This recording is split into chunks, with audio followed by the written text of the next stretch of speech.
ఈరోజైతే మా ఇంట్లో గ్రీన్ చికెన్కి కావాల్సినవి ఏంటిదో చూసేద్దాం. 1/2 kg చికెను, టమాటా, ఆనియన్స్, కరివేపాకు, పచ్చిమిర్చి, పుదీనా, ఇవన్నీ గ్రీన్ చికెన్ కోసము. టమాటా ఇష్టం ఉంటే వేసుకోండి, లేకుంటే లేదు. టమాటా ఉంటే కూడా టేస్ట్ అనేది చాలా బాగుంటుంది.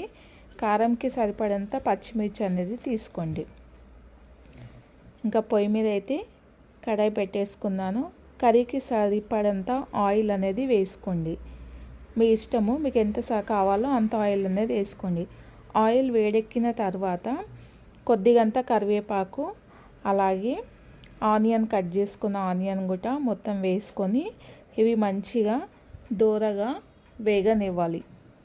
ఇవి బాగా వేగినాక ఇంకా దీంట్లో మనమైతే టమాటా కూడా యాడ్ చేసుకుందాం.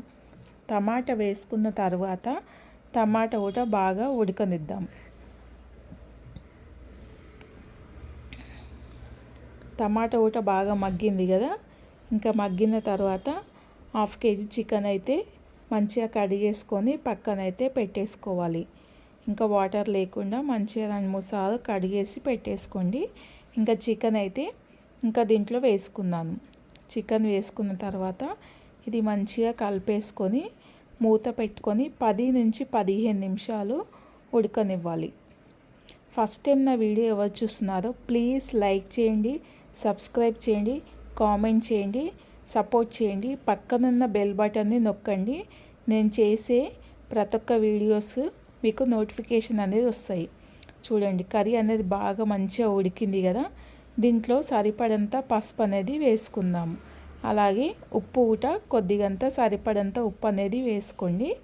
ఉప్పు ఊట వేసుకున్న తర్వాత ఒక్కసారి కలిపేసుకోవాలి. కలిపేసుకొని మూత పెట్టుకొని మళ్ళీ ఒక 5 నిమిషాలు అనేది మంచిగా ఉడకబెట్టుకుందాం. ఇంకా నేనైతే పేస్ట్ అనేది వేస్తున్నాను. ఈ పుదీనా అలాగే పచ్చిమిర్చి అయితే పేస్ట్ చేసుకున్నాను. మీరు పుదీనా, పచ్చిమిర్చి, కొత్తిమీర కూడా పేస్ట్ చేసుకోవచ్చు. కానీ నాకు పుదీనా పచ్చిమిర్చి పేస్ట్ అయితే చాలా బాగుంటుంది గ్రీన్ చికెన్కి.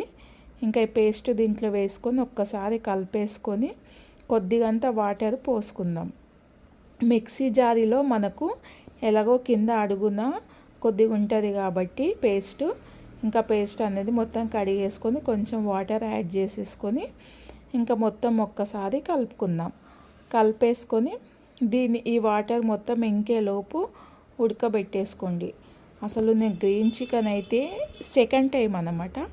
చాలా అంటే చాలా బాగా వచ్చింది. మేమైతే చాలా ఇష్టంగా తిన్నాము. మీరు కూడా ట్రై చేయండి. ఎలా వచ్చిందో నాకు కామెంట్ చేయడం మాత్రం అస్సలు మర్చిపోకండి. చూడండి, కర్రీ అనేది దగ్గర పడిపోయింది కదా. ఇది మనకు చపాతీలో అయినా, జొన్న రొట్టెలో అయినా, రైస్లో అయినా అయితే టేస్ట్ అయితే చాలా బాగుంటుంది. మనకు మ్యారేజ్లలో బయట హోటళ్ళలో తినే గ్రీన్ చికెన్ కన్నా ఈ గ్రీన్ చికెన్ ఇంట్లో చేసుకోవడం అయితే చాలా మంచిది అన్నమాట. ఇంకా కొద్దిగంత చికెన్ మసాలా అనేది వేసుకున్నాను. ఎక్కువ మసాలాస్ ఏమీ లేకుండా ఇలా గ్రీన్ చికెన్ అయితే ఇక రెడీ అయిపోయింది. చూడండి, నాకైతే ఇంకా ఇది చూస్తుంటేనే ఊరిలు అనేది వస్తున్నాయి. ఇంకా ఫుల్ అయితే ఆకలి అనేది వేస్తుంది. ఇంకా స్టవ్ బంద్ చేసుకొని నేనైతే తినేస్తాను. ప్లీజ్ నా వీడియో ఎలాగనిపించిందో లైక్ చేయండి, సబ్స్క్రైబ్ చేయండి, కామెంట్ చేయండి.